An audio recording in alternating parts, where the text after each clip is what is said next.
Hello, everyone. Wanted to welcome you back and talk to you for a second about the impact of spirituality when it comes to prevention to relapse, and also just as it applies to addiction counseling. So let's start first of all with the concept that spirituality has played a huge role when it comes to the field of addiction.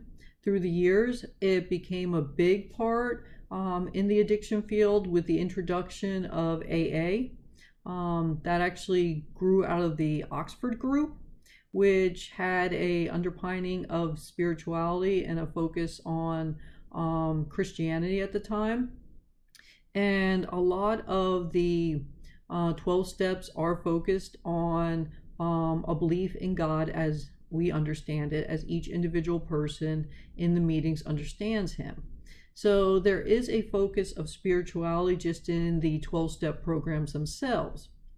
So let's take a little more look at how spirituality can help with relapse prevention. And it's important to, first of all, understand life meaning and how that can play into relapse prevention. So life meaning in and of itself is an inherent part of the spiritual pursuit. We all have to, it's important for us to feel that we have a purpose in life, that our life is meaningful. And a lot of what we grasp when it comes to a meaning for life comes from our spiritual beliefs, our worldview. And as Christians, we feel that a good portion of that comes from our biblical worldview and what the Lord has in place for us as to his purpose for us. So let's take a look at what that means when it comes to spirituality and in integrating that into relapse prevention. Well, there's a large body of research that has actually investigated the role of religiousness and even spirituality in dealing with stressful situations and how that applies. In that context, religious and spiritual beliefs and practices appear to function actually as protective factors, or they buffer, they mediate or moderate the relationship between life stressors and quality of life, which makes sense. We get a lot of mediating or stress relief from our relationship, our interaction with God. When difficult things happen, when we have encounter stressful situations, we turn frequently to God to assist us. Hopefully we turn to him in other times, but it would make sense that he acts as a protective factor for us, and our spirituality acts as a protective factor for us when we are also under stress. We don't want to think that we exclude him in the good times too, but we definitely turn to him. And he built us that way. We turn to him when things become difficult because he draws us back to him. God does not cause the horrible things that happen in this world, but he uses them to his advantage. Again, he doesn't cause them. These things that happen to us throughout life that cause us to suffer, he doesn't cause them, but he can use them to bring us back closer to him. I don't know if you have, but I know that there have been times that I've been driven to my knees in this world. And during those times, I have cried out to the Lord and said, please help me get through this. So it makes sense that spirituality is going to come into play when it comes to relapse prevention. And to help our clients to strengthen their spirituality, whatever religion they are, but to help them strengthen their spiritual beliefs is going to have a significant impact on how their recovery goes. Because the closer that they draw to God, the more successful they're going to be in their recovery. A very wise and learned man once said to me, Dr. Gary Habermas, when he was talking about losing his wife. He lost his first wife to stomach cancer, and she died when their 3 children were very small. And so many people came up to him after that because he is a very faithful man in his religion. They said, how can you still believe? Look what God did. He took your wife. And he said, well, he goes, what I often see happening is me going to heaven one of these days and me saying to God, well, God, why did you let things like this happen? My wife, from what I know, she wasn't an evil woman. She was a good woman. She was a God-fearing woman. And she got stomach cancer and she passed. And he goes, I imagine God saying to me, well, Gary, because of course he would call me Gary, and him saying, well, I gave you all the perfect world. It was called Eden, and you gave it back to me. So unfortunately, with that, with the fall, in came sin. And through that sin came all these other things like cancer, things like disease. And we're all still working our way back to heaven, trying to get back there, trying to get back to Eden, to the perfect world. So God wants us back there. He's going to call us home. Dr. Habermas also said during that time, he goes, so many times as Christians, we wonder, why do we have to suffer? I don't understand. We're supposed to be living in this wonderful existence, happy with God and again, just, happy, enjoying life. Well, nowhere in the Bible does it ever say that we're supposed to be happy. It says we're supposed to love God, but it doesn't say that life is just going to be happy. We're here to learn about God. We're here to learn about life. We're here to learn about how to love God. But nowhere does it say that all throughout life you're just going to be happy. And there will be times we won't. And again, Dr. Habermas said one of the things that he always comes back to give people to consider when people say, well, why do we have to suffer? And he looks at them and he says, Jesus suffered. What makes us think we won't? And I held on to that during some of the most difficult times in my life while I watched loved ones of mine suffer.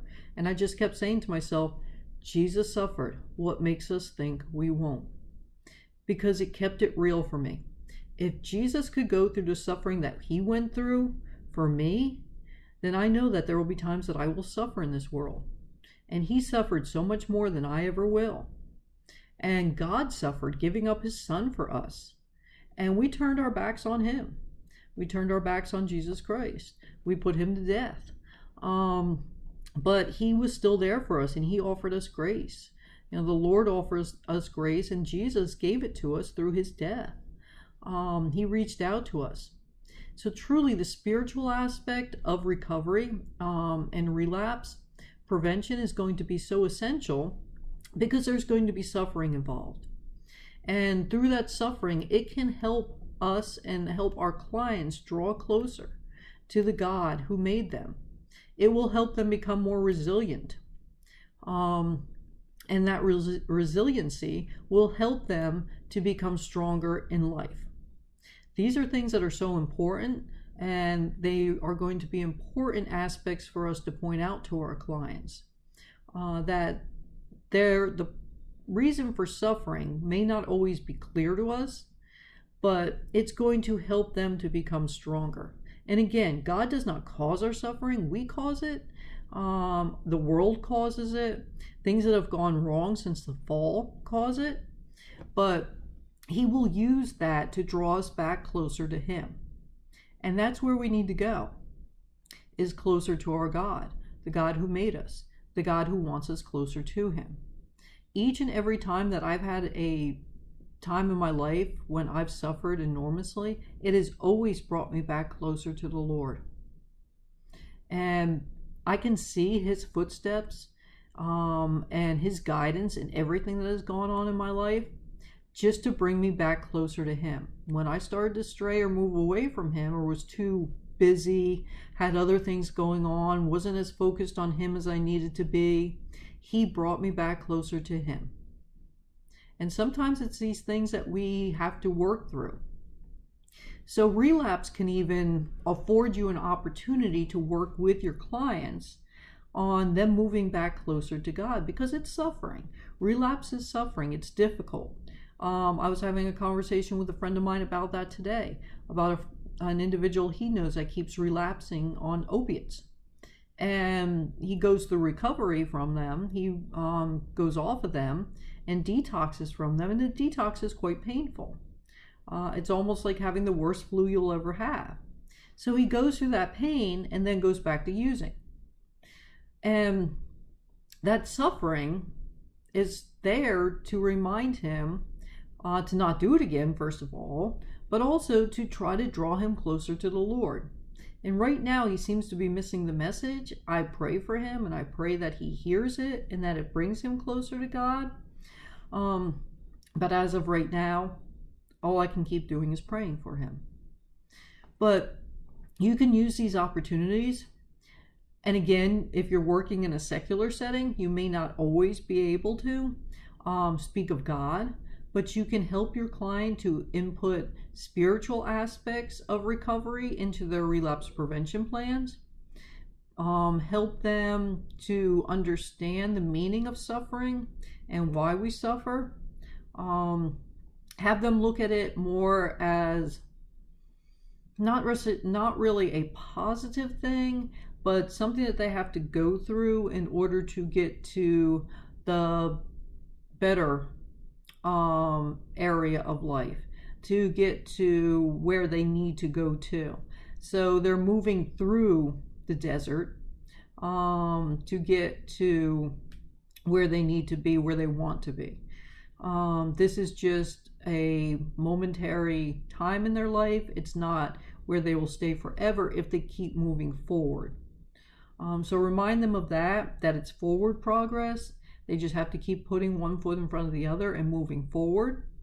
But, it is important for them to understand that suffering does occur in our life, and it does occur in our life in order for us to recognize that what we're doing isn't working for us.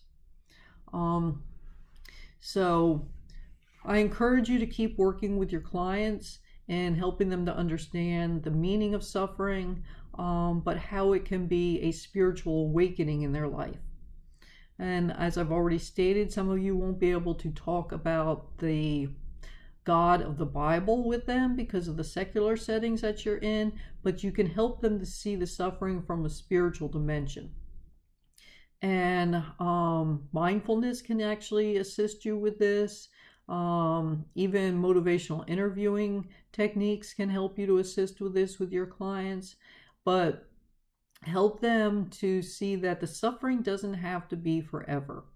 And that's what's important about, I think, the spiritual aspect of recovery and relapse prevention is that although there's a suffering aspect to it, it's not forever if they keep moving forward. So those are just some thoughts to leave you with, and to remind them and yourselves that we can do all things through Christ who strengthens us. I leave you with those thoughts as you go back into the work for the course. Just keep in mind that the Lord is with you. The Lord walks alongside you as he does with each and every one of us. And be there for your clients to strengthen them. You will need to be resilient as they are resilient in order to help to boost them and keep their strength up. Because it's difficult. Even as their case manager or their counselor, you need to ensure that you're taking care of yourself. And again, stay in the Word, stay close to the feet of the Lord, and he will guide you. I wish you all the best.